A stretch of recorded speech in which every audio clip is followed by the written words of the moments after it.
Hallo, willkommen zurück zum Lamrim und ich wette, du wunderst dich, was die Löcher in diesen Jeans sollen. Lass es uns herausfinden. Ich komme nun zum Text. Wir haben die schreckliche und zugleich wunderschöne Geschichte von Lady Utpala, Blauer Lotus, beendet, die ein Ahat wurde und 500 Ahats aus ihren Nonnen machte. Jetzt fahren wir mit dem Lamrim-Vortrag von Pabonka Rinpoche fort. Nur weil deine Mutter in der Vergangenheit war, bedeutet es nicht, dass sie nicht deine Mutter ist. Nur weil die Tage deiner Mutter zu sein in der Vergangenheit waren, bedeutet es nicht, dass sie nicht deine Mutter ist.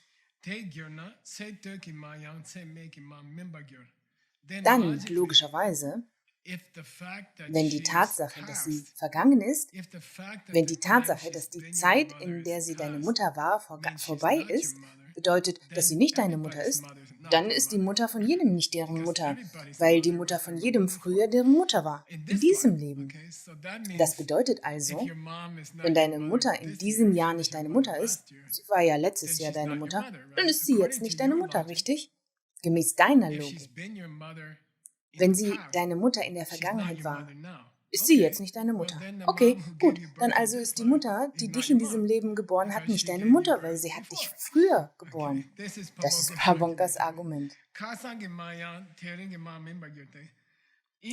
Selbst deine Mutter von gestern wäre nicht deine Mutter von heute, weil es vergangen ist. Also, wenn du deine Mutter gestern besucht hast, und du heute nach Hause gekommen bist, dann ist sie plötzlich, weil der Tag sich verändert hat, nicht mehr deine Mutter, richtig? Weil jemand, der in deiner Vergangenheit deine Mutter war, laut deiner Logik nicht deine Mutter ist. Warum? Weil es vergangen ist. Sie ist vergangen. Gestern ist ebenfalls vergangen. Das ist interessant. Er sagt, das ist eine Art von subtiler Vergänglichkeit. Para bedeutet subtil, Vitakpa bedeutet vergänglich. Wenn du keine buddhistische Erziehung durch Lamrim oder die ACI-Kurse hattest, dann ist das schwer zu verstehen. Subtile Vergänglichkeit ist schwer zu verstehen, wenn du nicht in aller Form ausgebildet worden bist.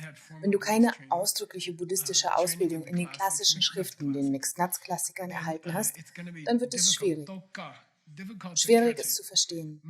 Mö bedeutet, schau, ich weiß, aber lasst es uns mit einem häufigen Beispiel erklären. Ich denke, so wird es einfacher für euch sein. Lass uns ein Beispiel nehmen. Natürlich gibt Pabonka Rinpoche seinen Lamrim-Vortrag mit einem Sen. Sen bedeutet Schal, den die Mönche über ihren Schultern tragen. Also hat er seinen Vortrag mit seinem Schal über den Schultern gehalten.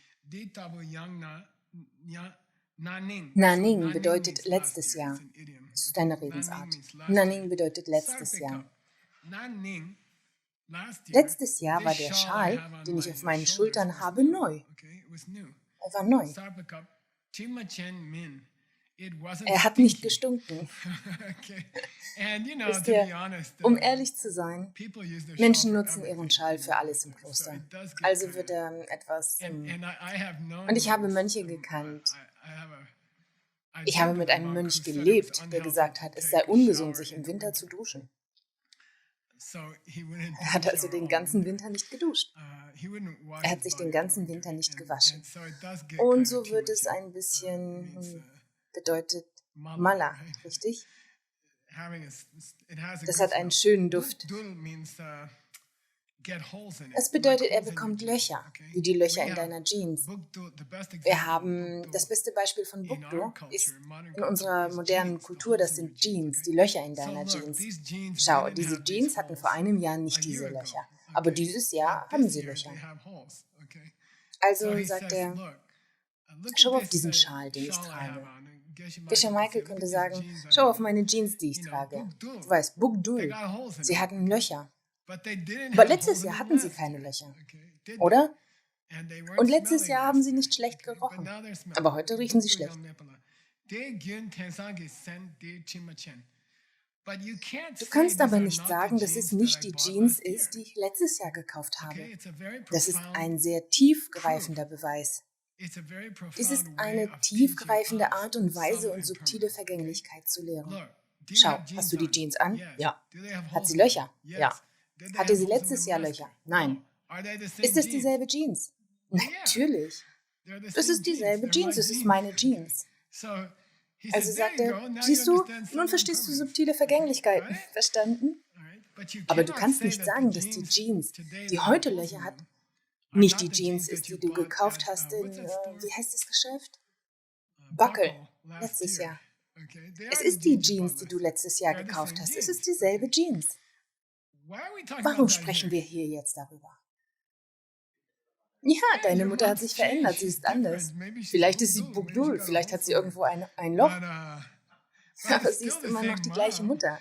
Du kannst nicht sagen, es ist nicht die gleiche Mutter, nur weil sie älter aussieht oder nicht mehr da ist oder etwas anderes. Du kannst nicht sagen, es ist nicht dieselbe Mutter. Komm schon, es ist dieselbe Jeans, richtig? Das ist logisch. Wir sprechen über das Fließen eines Objektes über einen Zeitraum, das heißt Gyun, und das Fließen deiner Mutter über die Zeit. Sind sie getrennt oder sind sie nicht getrennt oder sind sie eins? Sind sie zwei Punkte desselben Stromes oder sind sie zwei getrennte Dinge? Ist da eine Jeans, die letztes Jahr neu war, aus dem Geschäft? Und ist da eine Jeans, die dieses Jahr Löcher hat? Sind sie getrennt? Ja. Sind sie durch den Strom verbunden? Ja. Ist es immer noch dieselbe Jeans? Ja. Ist es immer noch deine Mutter? Ja.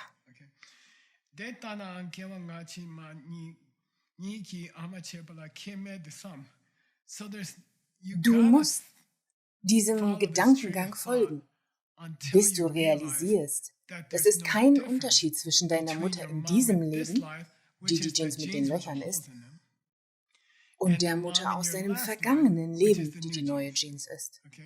Deine Mutter aus deinem letzten Leben ist die neue Jeans.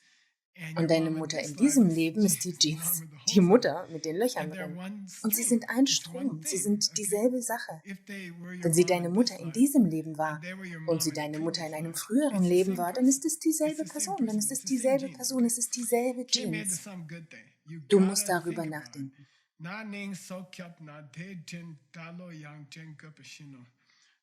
Ich liebe diesen Satz. Ich weiß nicht warum, aber dieser Satz ist mir seit vielen Jahren hängen geblieben. Wenn jemand 2020 dein Leben rettet, vielleicht kannst du 2021 ein bisschen deiner Dankbarkeit zeigen. Okay, vielleicht. 2020 hat dich jemand bei seinem Autounfall oder ähnliches rausgezogen und dein Leben gerettet. Was? 2021 wirst du sagen, oh, das war letztes Jahr? Jetzt ist es 2021, ich muss nicht mehr dankbar sein. Ach, komm schon, sagt er.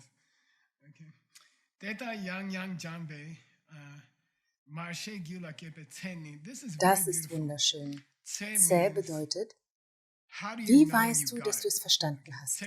Zäh bedeutet messen, richtig? Wie Zema, die Wahrnehmung. Wie weißt du, wenn du Marché erreicht hast? Das ist irgendwie 1,5 von wie vielen? 5 Punkten. 7 Schritte, um Bodhicitta zu erlangen. Es ist wirklich 1,5. Was ist dann 1,0? 1,0 ist Gleichmut. 1,5 ist wie 1,5 zu realisieren, dass sie deine Mutter war. Und wie weißt du das? Ich liebe das in den buddhistischen Schriften, wenn sie es mit einem Gefühl ausdrücken. Wie weißt du es, dass du es hast? Wann kannst du sagen, ich habe Marché? An welchem Punkt kannst du sagen, ich habe Marché? Wann kannst du Gyulakir sagen? Das bedeutet, ich habe diese Erkenntnis in meinem Geist gehabt. Ich denke wirklich über jeden als meine Mutter. Wann weißt du das? Selbst wenn du eine einzige Ameise quer durch das Badezimmer unten im Gebäude krabbeln siehst, was schon passiert ist, insbesondere wenn du im Badezimmer sitzt und meditierst und deine Ameise herumkrabbeln siehst,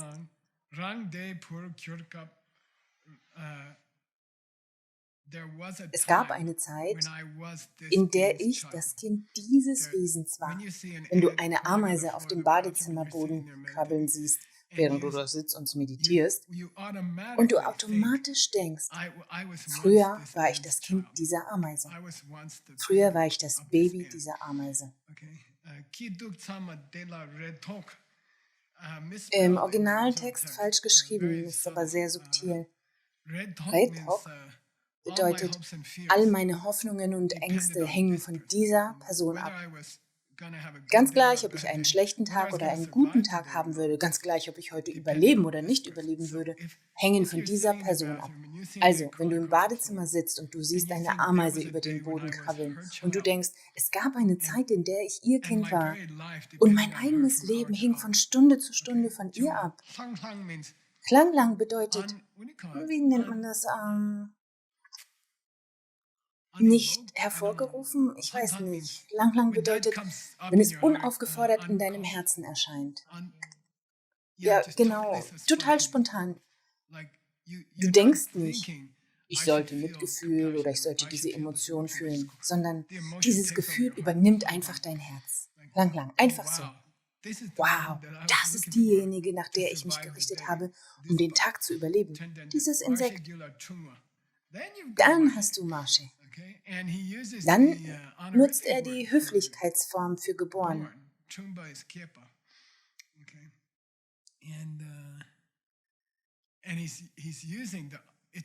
Es ist eine sehr vielsagende Wahl des Verbes.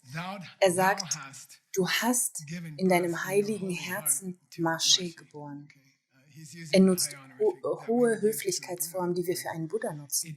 Es bedeutet, du kannst an einen Punkt kommen, wo du dieses Gefühl gegenüber einer einzigen über den Boden krabbelnden Ameise hast. Dann bist du wirklich ein hoher Praktizierender.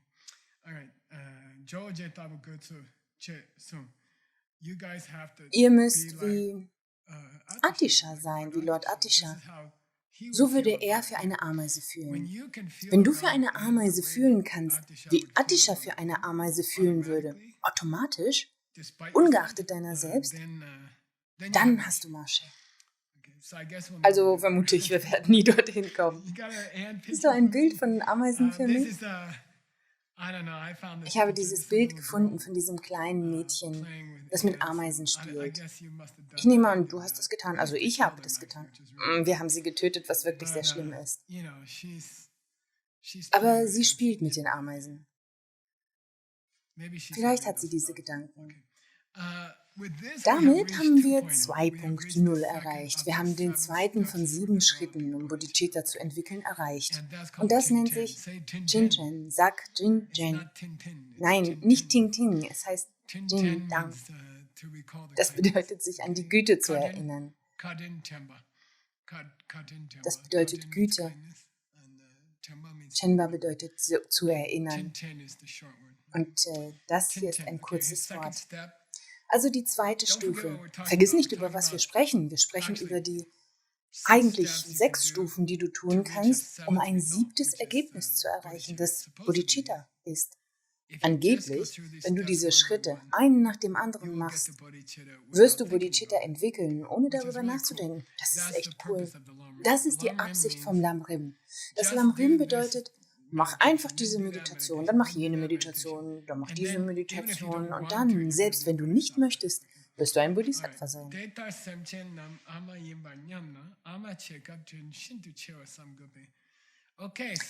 Okay, ich denke, alle von uns, wegen der alten Jeans, sind wir nahe daran zu glauben, dass jeder früher schon unsere Mutter war. Aber wie hat sie uns damals als unsere Mutter behandelt? Was hat sie für uns getan? Lasst uns darüber sprechen. Lasst uns darüber sprechen. Wie hat sie uns behandelt, als sie unsere Mutter war? Okay, auf geht's. Sun bedeutet hier, es kann Waffen bedeuten, wie im Rat der scharfen Messer. Aber Zön kann auch bedeuten, etwas als ein Beispiel nehmen. Also hier bedeutet es, etwas als ein Beispiel zu nehmen. Lasst uns ein Beispiel nehmen, lasst uns über deine Mutter in diesem Leben sprechen. Sie war liebenswürdig zu dir. Das ist eine berühmte Redensart. Kennt ihr Dr. Parr? Tsongkhapa schrieb ein Gedicht mit dem Namen, es bedeutet am Anfang, am Ende und mittendrin. Am Anfang, am Ende und mittendrin. Also war sie extrem außergewöhnlich liebevoll zu uns am Anfang, am Ende und in all der Zeit dazwischen. Was war der Anfang? Das ist im Mutterleib. Sie hat dich für 9 Monate getragen. Dann sagt er, das bedeutet 10 Tage. Die Tibeter glauben, die normale Dauer ist 9 Monate und 10 Tage. Ist das wahr? Keine Ahnung. Da ist wieder Kurwaten. Sie trug diese Last. Sie hat diese Last für 9 Monate und 10 Tage getragen. Dieses Dog bedeutet Verdacht. Hier bedeutet es, sich Sorgen machen, dass ihrem Kind etwas zustößen könnte. Sich Sorgen machen, dass ihrem Kind etwas zustößen könnte. Sab im modernen Tibet bedeutet, super vorsichtig zu sein. Wie wenn jemand, ich weiß nicht, ein scharfes Messer zum Schneiden verwendet. Die Mutter könnte dann sagen, zap, sei vorsichtig. Hier bedeutet es, einfach entscheiden, einfach entscheiden, einfach entscheiden, einfach entscheiden, Sie würde zap. Sie würde mit großer Vorsicht vorgehen. Über se bedeutet, was sie isst. Kom bedeutet, was sie trinkt. Draw bedeutet das Verhalten, wie sie geht. Und Duk bedeutet das Verhalten, wie sie sitzt. Sie wäre also sogar vorsichtig bei dem, was sie trinkt, weil sie darüber nachdenkt, welche Auswirkung hat es auf mein Kind? Welche Auswirkungen hat es auf mein Kind? Wenn ich zu schnell gehe, wird es meinem Kind schaden. Wenn ich eine bestimmte Sitzhaltung einnehme, schade ich damit meinem Kind. Sie denkt immer an das Kind. Stark fürsorglich. Ich habe hier ein Bild für dich. An guten Tagen, denke ich, würden sich alle von uns, die schwanger sind, für einen Salat entscheiden. Nur für das Baby. Obwohl Salate eine Zumutung sind und schrecklich. Sie würde den Salat nur für das Baby essen. Sie denkt nicht an sich selbst, sie denkt nur an das Baby.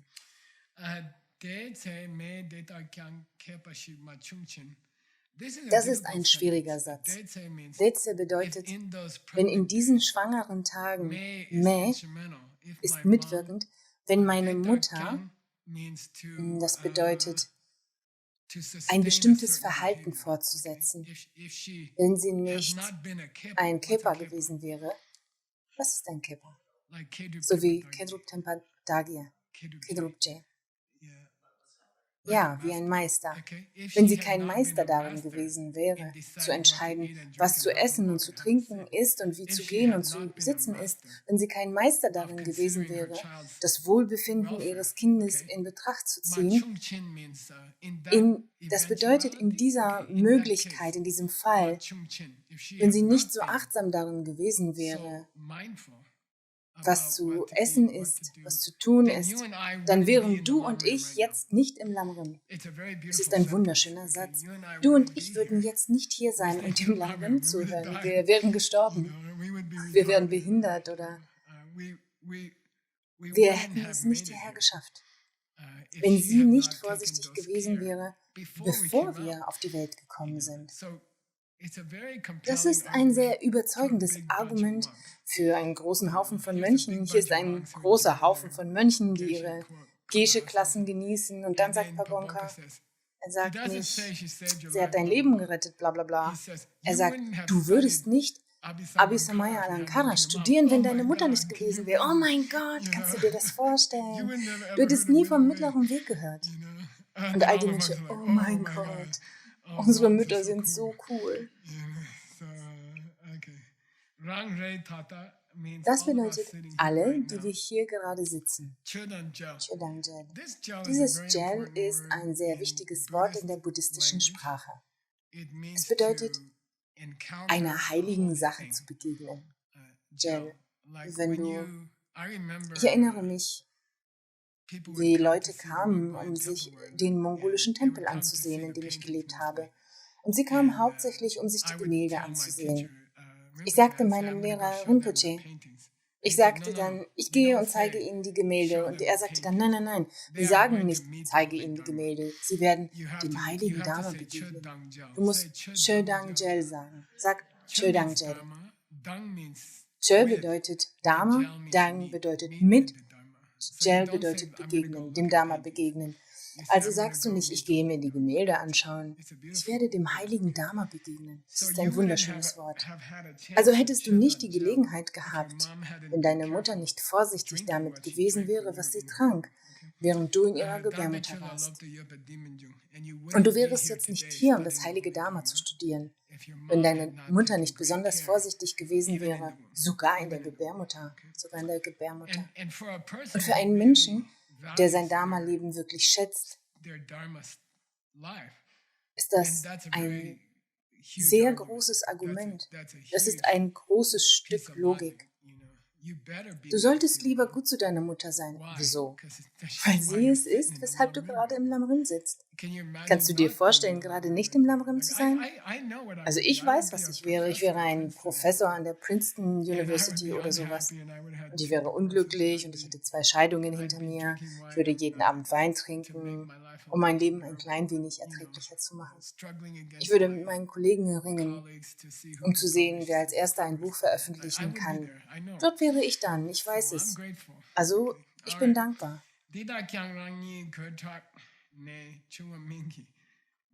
Das hier ist sehr lustig, denn dieses Ge ist Chinge, Meditationshindernisse, Trägheit und Unruhe. Also bedeutet dieses Ge Unruhe. Was ist das Wort für einen Schimpansen? Ein großer, wie nennt man sie? Schimpansen? Was ist das Große? Kleiner als ein Menschenaffe, größer als ein Affe. Entschuldigung, kleiner als ein Gorilla, größer als ein Affe. Schimpanse? Ja, Orangutan. Genau, Orangutan. Was ist das tibetische Wort für Orangutan? Unruhiger Mensch.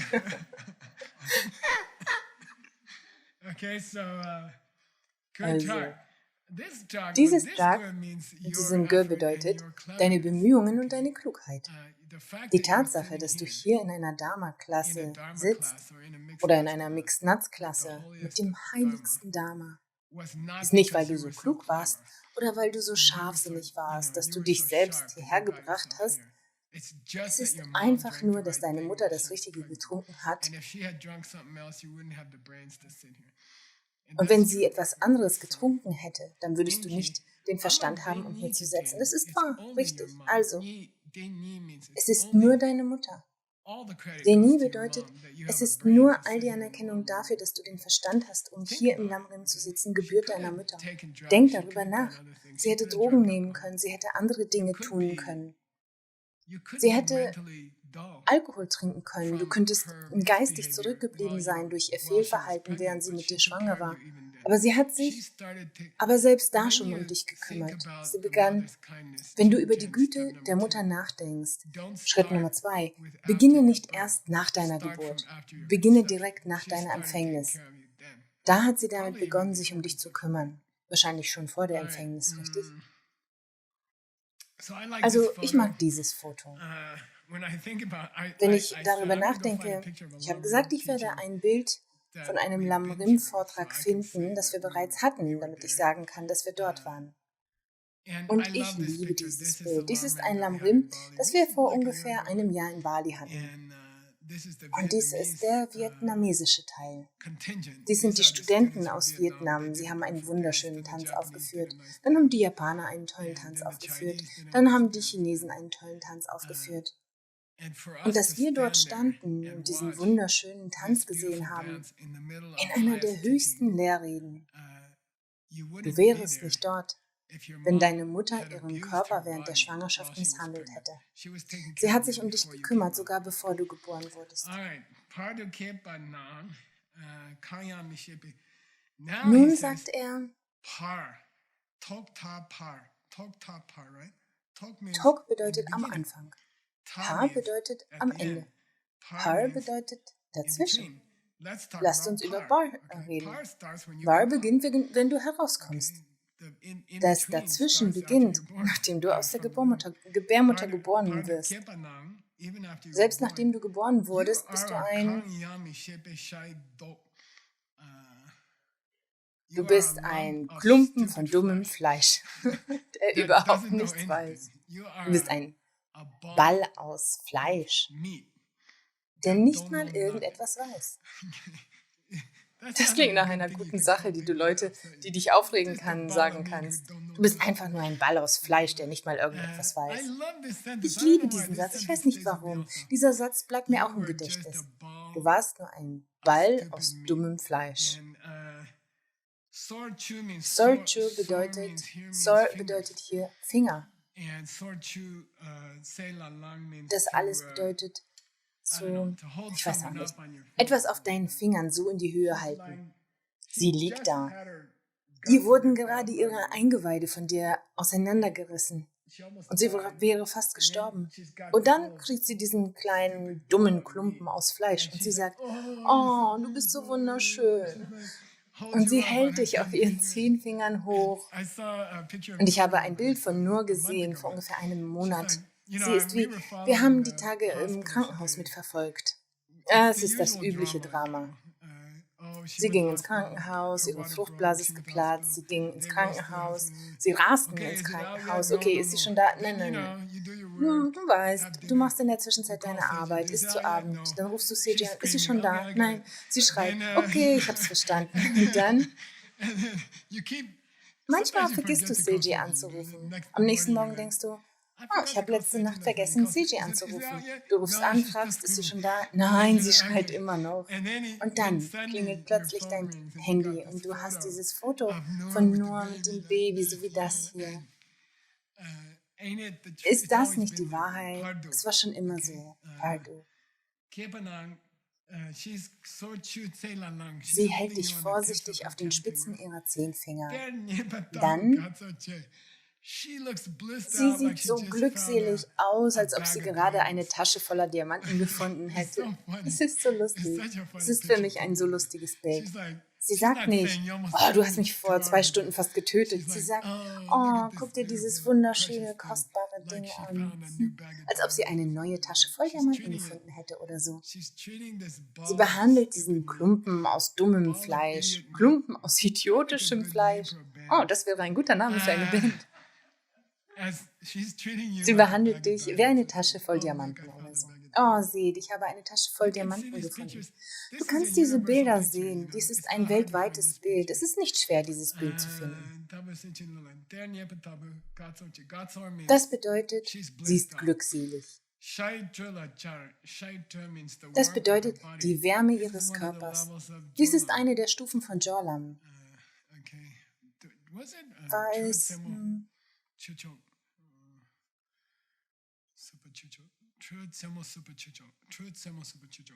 Also Chö bedeutet Wärme.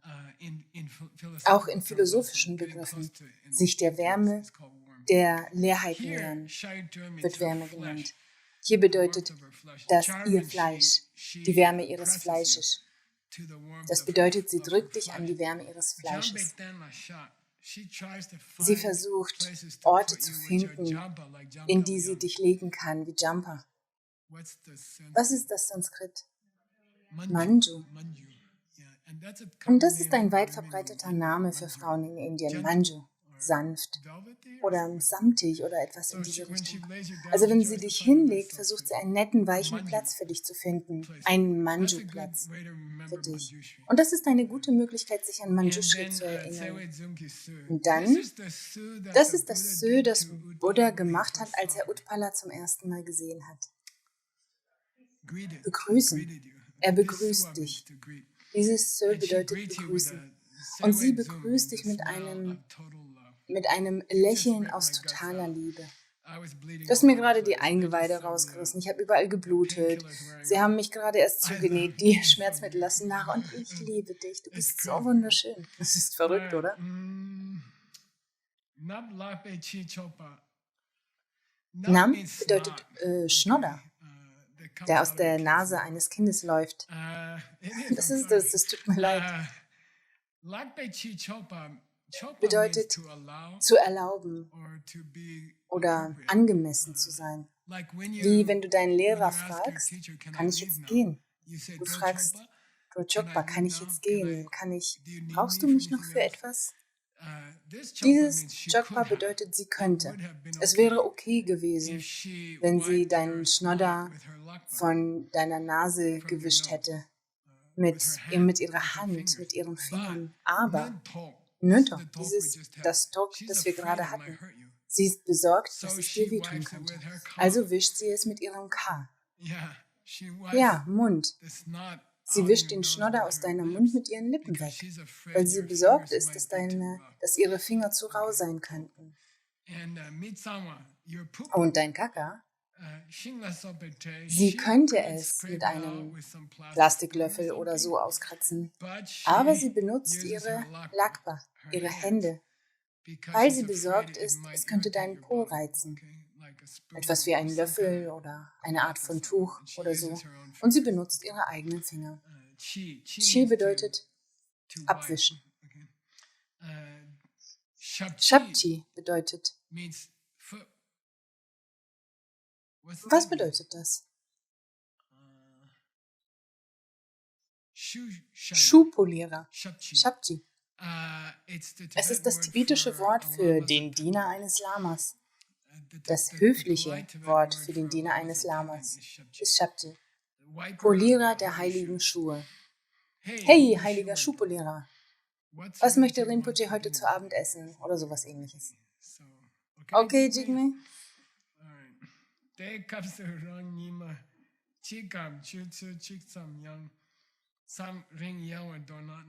Nun, wenn sie sich dazu entschlossen hätte, eine Pause einzulegen und uns für einen Tag alleine gelassen hätte oder selbst nur für eine Stunde, das bedeutet ein Tag. Kam bedeutet oder und das bedeutet eine Stunde.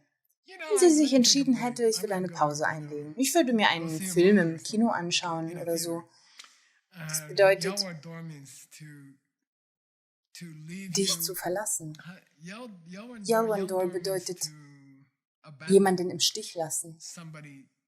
Wenn sie mich für einen Tag, 24 Stunden oder selbst eine Stunde verlassen hätte, um sich einen Film anzuschauen oder gegangen wäre, um Spaß mit ihren Freunden zu haben, vielleicht wäre ein Hund gekommen und hätte mich aufgefressen. Ja, so etwas passiert oder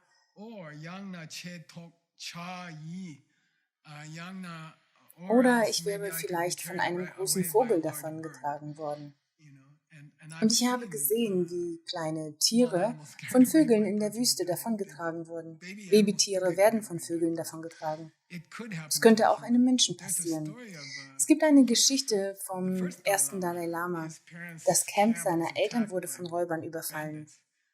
Seine Mutter versteckte ihn hinter einigen Steinen und kehrte zurück, um zu kämpfen.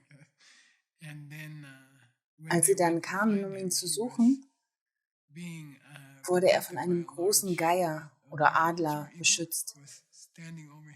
Er stand über ihm. Wie auch immer, es hätte passieren können, dass ich von einem Vogel davongetragen worden wäre. Oder ich könnte von einem Tisch fallen oder von einem Stuhl und könnte mir den Kopf aufschlagen. Dieses Yang bedeutet in eine Schlucht fallen oder von einer Art Klippe, von einer Klippe fallen. Babys tun das. Ich wäre gestorben, wenn sie mich zurückgelassen hätte.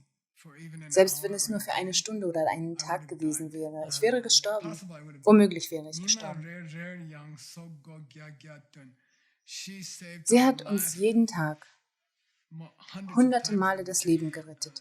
Und du kannst es sehen. Ich arbeite jeden Tag mit Seiji über Zoom. Er hat ein Neugeborenes. Seine Frau Nur. Übrigens, sie haben gestern geheiratet. Sie haben den Papierkram erledigt. Sie ist nie. Mütter haben diesen Instinkt, nicht einmal für einen Moment von ihrem Kind abgelenkt zu sein. Sie ist total verbunden mit dem Kind. Sie ist sich bewusst, wenn da etwas Gefährliches um das Kind herum ist. Auch nur im entferntesten Sinne gefährlich. Und sie ist sich der Sicherheit des Kindes total bewusst, zu jeder Zeit. Wenn sie nicht so gewesen wäre, wären wir sicherlich gestorben. Ich habe einen engen Freund, ein enger Freund meines Lehrers, dessen Kind von einem Laster überfahren wurde, weil sie für einen Moment woanders hingeschaut hat. Ja, so etwas passiert. Sie können nicht laufen, sie können nicht denken. Sie sitzen einfach nur da.